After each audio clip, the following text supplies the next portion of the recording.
ನಿಮ್ಮ ತಮ್ಮ ವೀರ. ಈಗ ಗೊತ್ತಾಯ್ತ ನಿಮ್ಮ ತಮ್ಮನ ಹೆಸರು ನೃತ್ಯ. ನನ್ನ ತಮ್ಮ ಲಕ್ಷ್ಮಣ ಇದ್ದ ಹಾಗೆ ರಾಮ ಹಾಕಿದ ಗೆರೆಯನ್ನ ಯಾವತ್ತೂ ದಾಟದಿಂದ ಅಂತ ಹೇಳ್ತಾ ಇದ್ದ. ಜೀವಕ್ಕೇನಾಯ್ತು? ಈ ಬಡಿತದ ಮಾನ, ಮರ್ಯಾದೆ, ಘನತೆ, ಗೌರವ, ಪ್ರತಿಷ್ಠೆಯನ್ನೆಲ್ಲ ಮಣ್ಣಪಾಲು ಮಾಡಿದ. ಇವತ್ತು ನಾನು ದೇವಸ್ಥಾನಕ್ಕೆ ಹೋಗಿರ್ಬೇಕಾದ್ರೆ ಅಲ್ಲಿಂದ ಜನ ಏನ್ ಹೇಳ್ತಾ ಇದ್ರು ಗೊತ್ತಾ? ಇವಳು ಮೈದನ ಹಾಲು ಮಾಡ್ತಾ ಹಿಂಡು ಮಾಡ್ತಾ ಅಂತ ಊರಿಗೆ ಸೇರಿ ಡೊಂಗರ ಸಾಗ್ತಾ ಇತ್ತು. ಇವಾಗ ಏನ್ ಹೇಳ್ತೀರಾ ನೀವು? ರಂಭ, ನಿಲ್ಲಿಸು. ನನ್ನ ತಮ್ಮನಂದ ಹೇಳಿಕೊಳ್ಳುವುದಕ್ಕೆ ನನಗೆ ಅಸಹ್ಯವಾಗ್ತಾ ಇದೆ.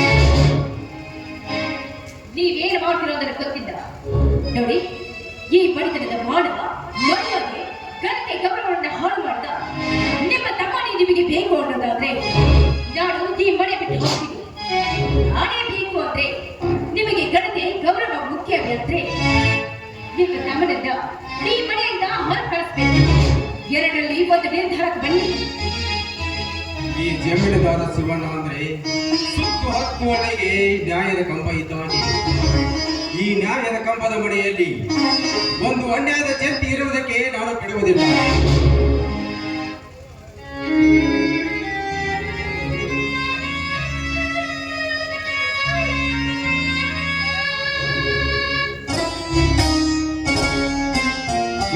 ನಿಂತುಕೊಂಡು ಈ ಮನೆಯಲ್ಲಿ ನಿಮ್ಮ ಹೆಜ್ಜೆ ಇಟ್ಟು ಪವಿತ್ರ ಮನೆಯಲ್ಲಿ ಅಪವಿತ್ರ ಮಾಡಬೇಡ.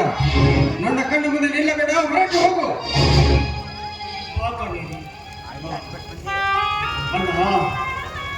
ನಿನ್ನ ತಮ್ಮ ರಾಮ ನಡೆದ ಹೆಜ್ಜೆಯಲ್ಲಿ ಲಕ್ಷ್ಮಣ ನಡೀತಾನೆ ಅಂತ ರಾಮಾಯಣದ ನೀತಿಯ ಬೋಧನೆಗಳನ್ನ ಹೇಳ್ತಾ ಇದ್ದೇನೆ.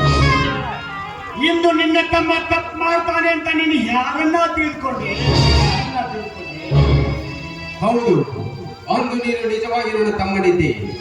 ಅದಕ್ಕೆ ಆ ಮಾತಿನ ಅರ್ಥ ನಿನಗೆ ತಿಳಿಸಿ ಹೇಳಿದ್ದೆ. ಆದರೆ ಈಗ ಈ ಕಾಮುಕಿಯ ಮಾತಿಗೆ ಮರುಳಾಗಿ ಅಣ್ಣ ತಂಗಿಯ ಸಂಬಂಧಕ್ಕೆ ಕಳಂಕ ತಂದ ಪಾಪಿ ನೀನು. ನಾನು ಕಾವೇರಿ ನನ್ನ ಒಳ ಹುಟ್ಟಿದ ತಂಗಿ ಅಂತ ತಿಳ್ಕೊಂಡಿದ್ದೇನೆ. ಕಾಮದ ದೃಷ್ಟಿಯಿಂದ ನೋಡಿಲ್ಲ. ಇದು ನಿನ್ನ ಪಾದದಾನೆಯಾಗಿಯೂ ಸತ್ಯ. ನಾ ಪಾದದಾನ ನಿನ್ನ ಮಾತಿಗೆ ಮರುಳಾಗಿ ಈ ಪಾದಗಳನ್ನು ಮುಟ್ಟಬೇಡ. ನಿನ್ನ ಕೇಸಿ ಕೈಗಳಿಂದ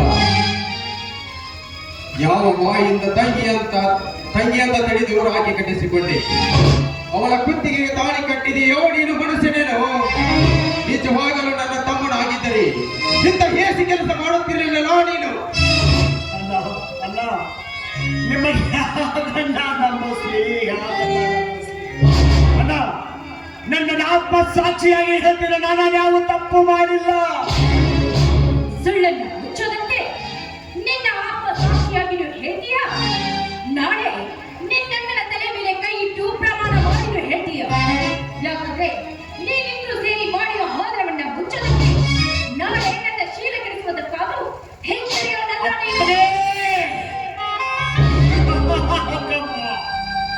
ಯಾಕಮ್ಮ ಸುಳ್ಳಿನ ಕಥೆ ಕಟ್ಟಿ ಅನ್ಯಾಯವಾಗಿ ಅಣ್ಣ ತಮ್ಮನ ಬಗ್ಗೆ ಬೆಂಕಿ ಹಾಸ್ತಾ ಇದ್ದೀನಿ? ನಾನು ನಿನ್ನ ಹೆತ್ತ ತಾಯಿ ಅಂತ ನೋಡ್ತೀನಿ ವಿನಃ ಕಾಮದ ದೃಷ್ಟಿಯಿಂದ ನೋಡಿಲ್ಲ. ತಾಯಿ ನೋಡಿಲ್ಲ.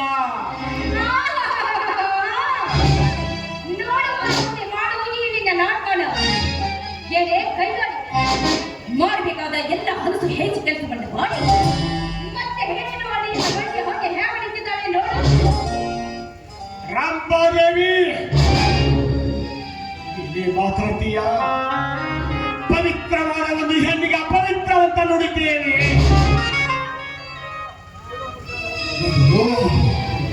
ನಾವು ಯಾವ ತಪ್ಪು ಮಾಡಿಲ್ಲ. ತಪ್ಪು ಮಾಡುವಂತವರು ನಾವಲ್ಲ. ಆದ್ರೆ ಪವಿತ್ರವಾದ ಒಂದು ಹೆಣ್ಣಿಗೆ ಅಪವಿತ್ರವಂತ ನೋಡಿದ್ರೆ ನಿನ್ನ ಬಾಯಲ್ಲಿ ಏನೋ ಮುಟ್ಟಾರ. ನಾನು ಕಣ್ಣು ಮುಂದೆ ಇರುವಾಗಲೇ ಈ ರೀತಿ ಅವನಿಗೆ ಮಾತನಾಡ್ತೀಯ. ಇನ್ನು ನಾನು ಇಲ್ಲದ ಸಮಯದಲ್ಲಿ ಇನ್ನೇನು ಮಾಡ್ತೀಯೋ? ಲುಚ್ಚ, ಸ್ವಲ್ಪ ತಾಳು.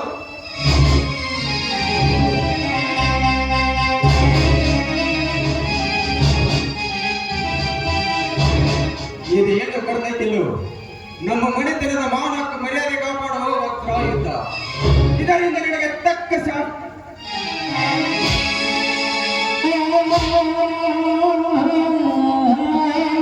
ಹೇಳಿ ಮಾವ, ದಯವಿಟ್ಟು ಬಿಟ್ಬಿಡಿ. ಇದರಲ್ಲಿ ಅವ್ರ್ದು ಯಾವ ತಪ್ಪು ಇಲ್ಲ. ಈ ತಪ್ಪು ನಂದೇ. ದಯವಿಟ್ಟು ಬಿಡಿ ಮಾವ. ಈ ನಿನ್ನ ಸಿಟ್ಟಿನ ಆವೇಶವನ್ನು ನಡೆಸಬೇಡ. ಸರಿಯಾಚೆ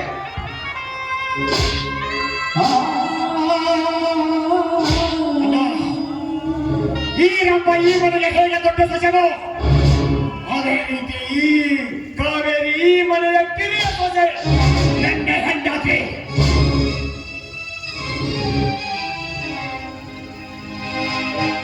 ಮಾವ, ದಯವಿಟ್ಟು ಕ್ಷಮಿಸಿ. ಇದರಲ್ಲಿ ನಿಮ್ಮ ತಪ್ಪದ್ದು ಯಾವೂ ಇಲ್ಲ. ಎಲ್ಲವೂ ಕೂಡ ಆ ರೀತಿ ಆಡಿದ ನಾವಷ್ಟೇ. ದಯವಿಟ್ಟು ತಪ್ಪನ್ನು ಮನ್ನಿಸಿ. ಛೇ, ಎಂದು ಈ ನಿಮ್ಮ ಕಪಾಟ ನಾಟಕ ನನಗೆ ಈಗ ಅರ್ಥವಾಯಿತು. ಈ ಮನೆಯಿಂದ ಹೊರೆ ಹೋಗುವ ಆಚೆ. ಅಣ್ಣ ಅಣ್ಣ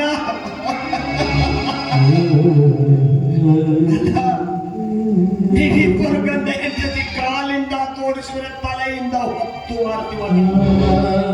ಆದ್ರೆ ಮನೆ ಬಿಟ್ಟು ಹೋಗುವಂತ ಮಾತ್ರ ಇಲ್ಲ. ಮನೆ ಬಿಟ್ಟು ಹೋಗುವಂತ ಮಾತ್ರ ಇಲ್ಲ. ಹೊರಟು ಹೋಗುವ ಈ ಮನೆಯಂತೆ. ಅಣ್ಣ, ನಾನು ಮನೆ ಬಿಟ್ಟು ಹೋದ್ರೆ ನೀನೇ ಮನೆ ಬಿಟ್ಟು ಹೋಗ್ತೀನಿ ಅಂತ ಅತ್ತಿಗೆ ಮುಂದೆ ಹೇಳ್ತಾ ಇದ್ದೀಯಲ್ಲ. ಅತ್ತಿಗೆ ಮುಂದೆ ಹೇಳ್ತಾ ಇದ್ದೀನಿ. ಬೇಡ ಅಣ್ಣ, ಬೇಡ. ವಿಶಾಲವಾದ ಪ್ರಪಂಚದಲ್ಲಿ ನಾವಿಬ್ಬರು ಎಲ್ಲಿಯಾದರೂ ತುಳಿದು ಬದುಕ್ತೀವಲ್ಲ, ತುಳಿದು ಬದುಕ್ತೇವೆ. ನೀವಿಬ್ಬರು ಸಚಿವತಿಗಳು ಈ ಮನೆಯಲ್ಲಿ ಆರಾಮವಾಗಿ ಕಾವೇರಿ ನಡೆ ಹೋಗೋಣ. ಬೇಡ ಸ್ವಾಮಿ, ಬೇಡ. ಈ ನನ್ನಿಂದಾಗಿ ಅಣ್ಣ ತಮ್ಮಂದಿರ ಮಧ್ಯ ನಿಲ್ಲಿಸಬೇಡ. ಬೇಕಿದ್ರೆ ನಾನೇ ಎಲ್ಲರೂ ದೂರ ಹೊರಟೋಗ್ತೀನಿ. ನೀವು ಮಾತ್ರ ಮನೆಯಿಂದ ಆಚೆ ಹೋಗ್ಬೇಡಿ ಅಂತ. ಎಲ್ಲೋ ಕಾವೇರಿ ಎಲ್ಲಿಗೆ ಹೋಗ್ತಾ ಇದೆಯಾ ಕಾವೇರಿ? ನಿನ್ನ ಗಂಡ ಬದುಕಿದ ಕಡೆ ಇನ್ನೂ ಸತ್ತಿಲ್ಲ.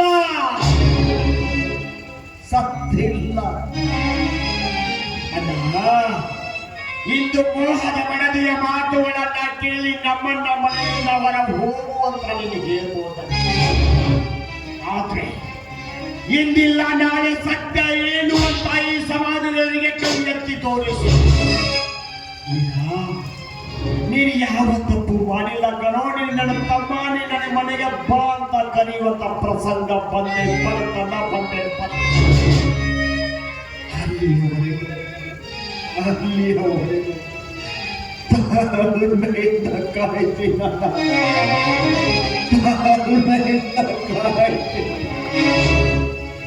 ಕಾವೇರಿ ಕಾವೇರಿ ಹೋಗೋಣ. ವಿಷಾದವಾದ ಸಮಾಜದಲ್ಲಿ ನಿನಗೆ ಎಲ್ಲಿಯಾದರೂ ದುಡಿದು ತಂದು 5 ತುತ್ತುಗಳನ್ನು ನಿನಗೆ ಹಾಕ್ತಾರೆ. ಬಾ ಕಾವೇರಿ ಹೋಗೋಣ.